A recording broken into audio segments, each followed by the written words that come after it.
We're back. It's right versus left. We've got Reem and we've got Stephen. So what we're going to talk about this week is political donations to the main parties, and the rumour that's circulating around Parliament is that Elon Musk might donate $100 million to the Reform UK party. I'd be delighted with that, actually. But Stephen, is it okay for people from other countries to try and to donate and possibly influence our elections? I'm not happy with the idea. And I think, to a certain extent, Elon Musk can do what he wants with his money. And he wants to give it through X, or whatever his company's called. Well, in order for him to do it, he'd have to do it with a British incorporated company. Yeah, because he's a South African citizen. Yeah, so take your point. But look, there's a real issue here about donations to political parties. And I remember, when we won in 97, the first problem we had was Bernie Ecclestone giving a huge amount of money.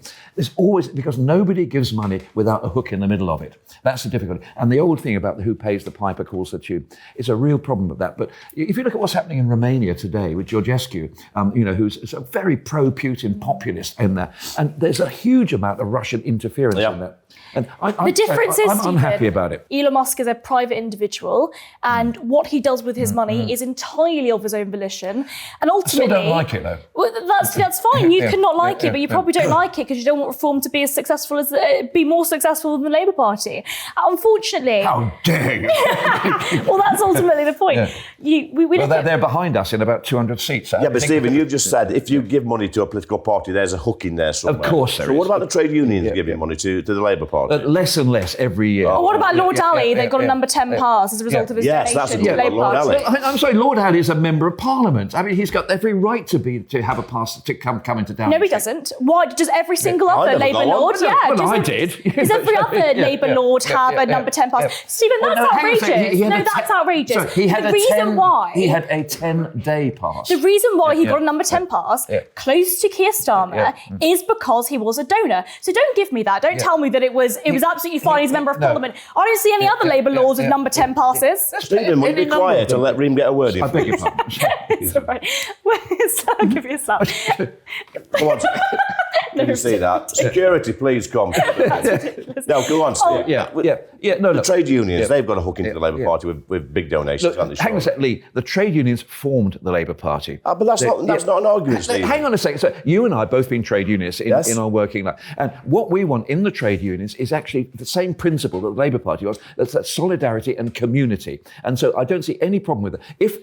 Where is the solidarity and community when train drivers on upwards of £67,000 a year are still striking? And the reason for that is because they see a Labour government. What train drivers are striking? Train drivers. They cancelled their strike at the beginning of November. So you're wrong. Because they got another pay deal, a second pay deal from a Labour government. So the point still remains. Unions fund the Labour Party and they're able to have a foothold under the Labour government. They attempted to do the same thing with the Conservative Party, and the Conservative Party were incredibly weak in government. And it meant that what happened is that they entirely gave in. The Labour Party are much more likely to give in.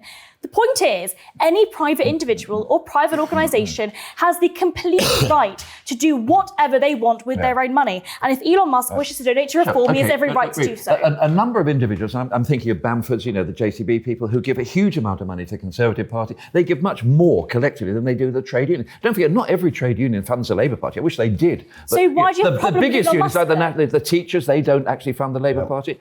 So why do you have a problem with Elon Musk? Because the trade unions... It's because you don't like him. It's okay when they do it, but not okay when they do it. Trade unions are part of the warp and weft of this nation. They're ordinary working men and women. Elon Musk... Why do you get to decide? Why do you get to decide who is okay and who isn't? I don't decide that Elon Musk is a South African entrepreneur who's a profoundly weird individual. He is. That's the fact. Trade unions... It's not a fact, it's your opinion. I think he's brilliant. He's done more for the world than any government when it comes to environmental policy. Net zero, all of this stuff is absolute...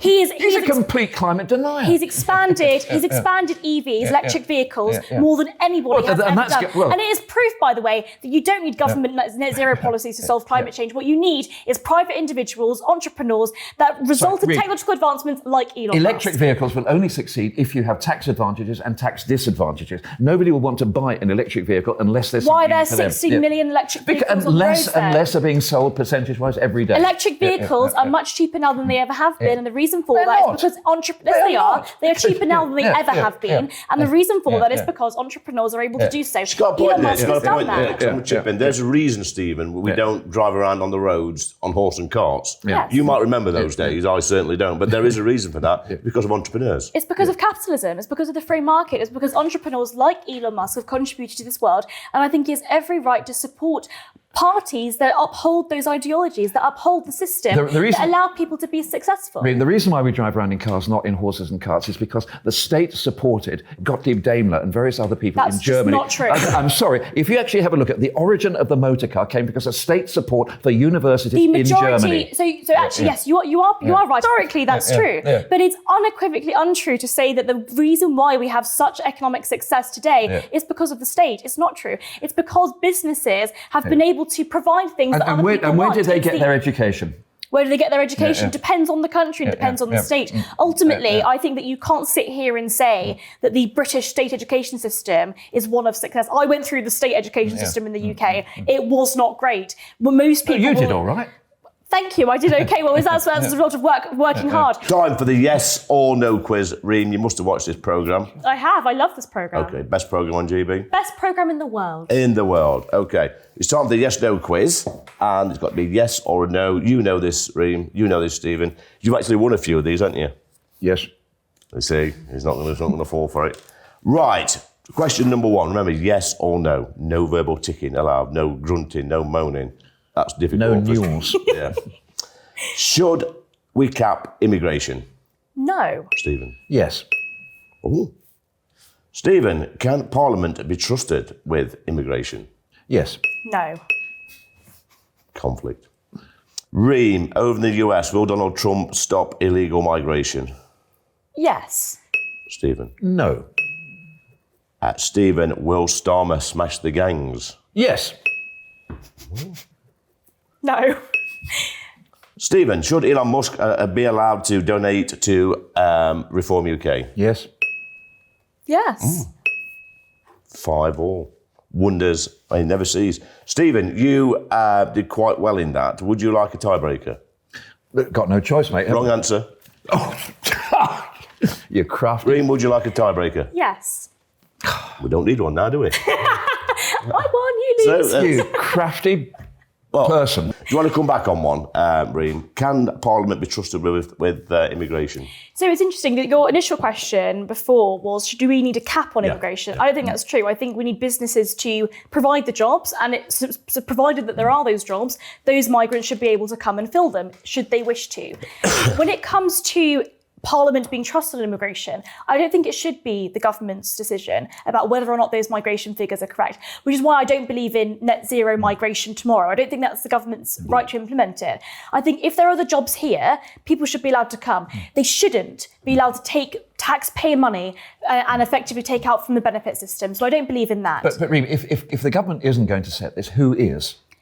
Who is? As I just said, businesses. If individual businesses have individual laws for individual numbers of people. No, it's not the laws, Stephen. Don't be silly. It's if Don't there be are. silly. Now you've started now.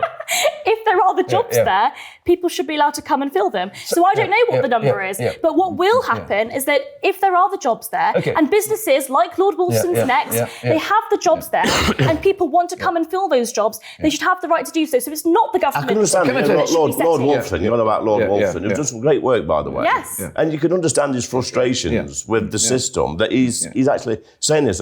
I would imagine that he would love to have British workers working in his the way the system works at the moment. But too many people are on benefits and not working. You can issue a work permit, but first of all, you have to actually advertise the job locally to see if anybody, if nobody under current law, but I'd scrap that law. So what you'd say is, if somebody says, "I want 5 dentists," I can actually just import 5 dentists. Absolutely, it shouldn't be up to the government to decide. It should be up to private businesses to decide. So that's my point. I don't believe the government. That would be bad for the nation, wouldn't it? Because it would drive down the. Yeah, I'm sorry, it would. No, it wouldn't. The reason why Stephen, the reason why people in this country, this is the lump of labour fallacy. The idea that if we are to import migration, this is an economic concept. The idea that if we are to import loads of people, that suddenly means that wages are suppressed. That's not true. The problem at the moment is that we have huge amounts of people on benefits, a tenth of the adult working population are on long-term sickness benefits. That is a scandal. That is a disgrace. Scandal. When huge amounts of people are on benefits in this country, and then at the same time we're importing 1 million people, net migration a year, clearly there's a disconnect here. I don't think it's up to the government to decide.